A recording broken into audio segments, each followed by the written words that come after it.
성도 여러분, 안녕하세요. 11월 10일 목요일 아침 말씀 시간입니다. 오늘 함께 하실 하나님 말씀은 다니엘 4장 19절에서 37절까지의 말씀입니다.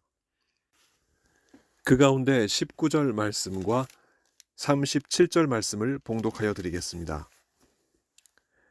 벨드사살이라 이름한 다니엘이 한동안 놀라며 마음으로 번민하는지라. 왕이 그에게 말하여 이르기를, 벨드사살아, 너는 이 꿈과 그 해석으로 말미암아 번민할 것이 아니니라.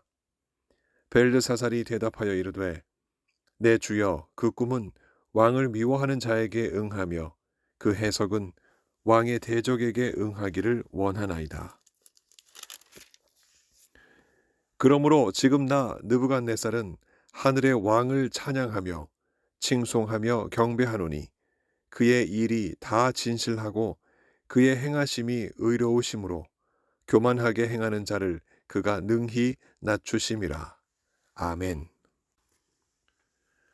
누군가가 여러분들에게 여러분 하시는 일에서 행복감을 느끼십니까? 라고 질문한다면 여러분들은 어떻게 대답하시겠습니까? 많은 사람들이 목회자들에게 질문합니다. 당신은 목회하면서 행복합니까? 이에 대다수 목회자들은 목회하면서 행복하다 말합니다. 하나님이 주시는 은혜 가운데 늘 머물러 그 인도함을 받기에 그와 같은 대답을 하는 것이지요. 하지만 그 이면에는 피와 살이 마르게 근심하게 할 때도 있는 것을 우리는 압니다.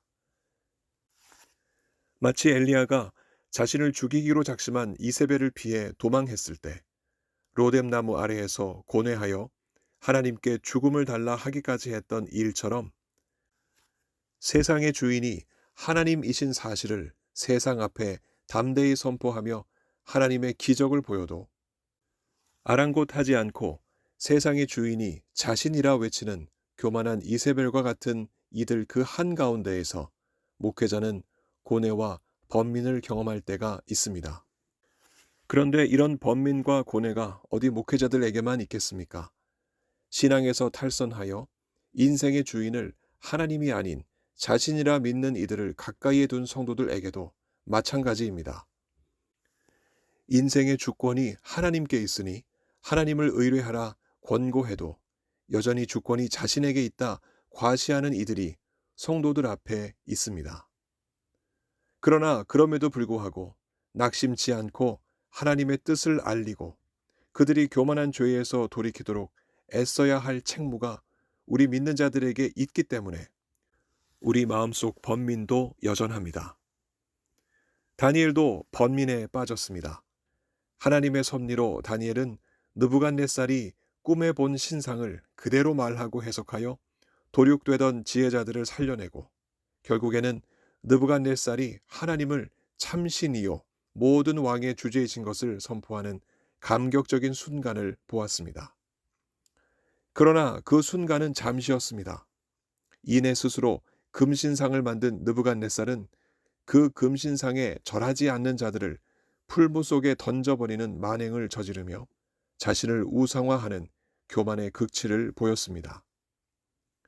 그러나 그때에도 하나님은 풀무 속에 던져진 사드락과 메삭 아벳느고를 털끝 하나 타지 않고 건져내시는 기적을 보이시며 하나님의 주권을 드러내셨는데 그 결과 느부갓네살은 하나님의 이름을 드높이고 사람을 구할 다른 신은 없다 선포하기에 이르렀습니다. 그러나 그때 역시 한때였습니다. 이후에도 느부갓네살은 교만한 통치 행위를 지속했습니다. 왕으로서 공의로운 통치 행위를 하기보다는 자신의 멋대로 권력을 행하여 하나님 앞에 죄 짓기를 멈추지 않았습니다. 이뿐 아니라 가난한 자들을 함부로 대하며 그들에게 부당한 짓을 행했습니다. 분명코 이런 느부갓네살의 죄악된 행위는 하나님의 마음을 격놓게 했고 꿈을 통해 경고를 받는 지경에 이르렀습니다. 그 꿈에 놀란 느부갓네살이 다시 다니엘을 불렀습니다. 다니엘이라면 좋게 해석해주고 해결해 주리라 믿었던 것입니다. 꿈의 내용을 들은 다니엘은 어떤 반응을 보였을까요? 오늘 본문 19절에 한동안 놀라며 마음으로 번민하는지라 이렇게 기록되어 있습니다.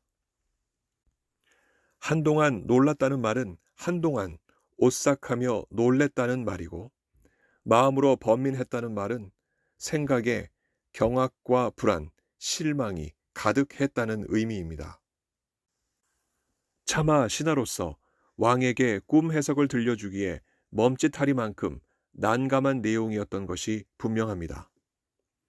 느부갓네살의 꿈에서 보인 하나님의 징계가 얼마나 무서운 것이었길래 다니엘이 그토록 오싹하도록 놀랐고 마음속에 번민하게 되었을까? 여러 차례 하나님의 주권을 경험했으면서도 그토록 믿지 않고 교만하게 살아가는 느부갓네살 왕을 다니엘이 신하로서 옆에서 바라볼 때 그 인생이 얼마나 애초로웠을까? 그럼에도 꿈 해석을 재촉하는 느부갓네살 앞에서 다니엘은 더 이상 난감한 상태에 머물러 있지 않고 이내 꿈을 해석합니다. 느부갓네살 왕이 본 그 하늘을 찌르는 높이의 나무는 왕 자신이었고, 그 높이만큼 권세에 취한 왕의 교만을 상징하는 것이었습니다. 이후 나타난 순찰자, 곧 거룩한 자가 그 나무를 베어 그루터기만 남겨둔 채 그 그루터기를 쇠와 놋줄로 동이고 풀 가운데 두어 하늘 이슬이 내려 그것을 젖게 하고 들 짐승들과 더불어 7대를 살아가게 하는 것은 왕이 하나님의 징계를 받아 사람들에게 쫓겨서 미치광이처럼 이성을 잃고 들 짐승과 함께 소처럼 풀을 뜯고 하늘 이슬에 젖어 7대를 살아갈 것을 뜻했습니다. 그럼에도 불구하고 여전히 그루터기가 남아있는 것은 왕이 7대를 지나 자신의 죄악을 깨닫고 하나님께 긍휼을 입어 사면 복권이 될 것을 의미합니다. 신하로서 참 말하기 쉽지 않은 꿈 해석을 마치며 다니엘은 왕에게 2가지를 권고합니다. 하나는 공의를 행함으로 죄를 멈추라는 것이고, 다른 하나는 가난한 자들에게 자비를 베풀고 그들을 부당하게 대하지 말라는 것이었습니다. 그리하면 혹여 하나님께서 왕에게 번영을 지속적으로 허락하실지도 모른다는 충언이었습니다. 이에 느부갓네살이 어떤 반응을 보였을까요? 지금까지 그가 보여왔듯이 습관대로 하나님의 은혜를 잊어버리고 다시 교만하게 살았을까요? 아니면 깊이 깨닫고 이번에는 다니엘의 말에 순종했을까요? 오늘 본문 14장은 왕이 온 나라 백성에게 내린 조서입니다. 그 조서 내용은 자서전적인 내용으로 어떻게 자신이 하나님을 발견했는지 기록하고 있습니다. 과연 왕은 꿈속의 자신을 현실에서 피할 수 있었을까요? 그러나 아쉽게도 아니었습니다. 오늘 본문 28절에서 기록되어 있듯이 이 모든 일이 다 나 느부갓네살 왕에게 임하였느니라 라고 기록하고 있습니다. 달리 말하자면 다니엘의 충언을 따르지 않고 교만한 습관 그대로 살다가 12개월이 지나자마자 느닷없이 하늘로부터 내리는 징계의 소리를 느부갓네살 왕이 듣게 되었습니다. 그 징계의 내용은 31절과 32절에 기록되어 있는 내용입니다. 나라의 왕위가 내게서 떠났느니라. 네가 사람들에게서 쫓겨나서 들짐승과 함께 살면서 소처럼 풀을 먹을 것이요. 이와 같이 7대를 지내서 지극히 높으신 이가 사람의 나라를 다스리시며 자기의 뜻대로 그것을 누구에게든지 주시는 줄을 알기까지 이르리라. 다니엘의 조언을 듣고 난 후 느부갓네살 왕에게는 1년간의 형 집행유예 기간이 주어졌던 것입니다.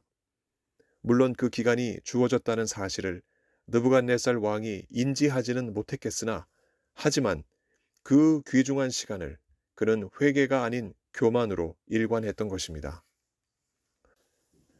그렇게 7대 혹은 7년의 시간을 느부갓네살 왕은 광인처럼 풀을 뜯고 살았습니다. 그리고 주어진 시간이 지나자 느부갓네살 왕은 하늘을 우러러 보았고 하나님은 그에게 총명을 다시 주셨습니다.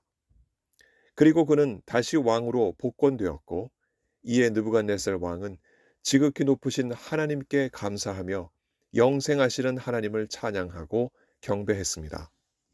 34절과 37절의 기록입니다.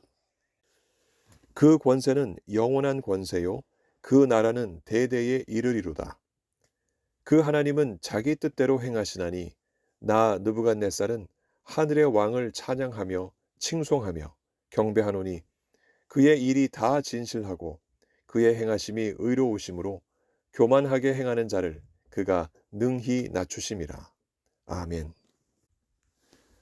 자신이 하나님 앞에 얼마나 교만했는지, 그럼에도 하나님께서 자신에게 얼마나 관용하셨는지, 느부갓네살 왕은 오늘 본문에서 자신의 부끄러웠던 그 일들을 낱낱이 백성들 귀에 들려지는 조서에 기록하며 하나님의 주권을 찬송하고 하나님께 영광을 돌렸습니다.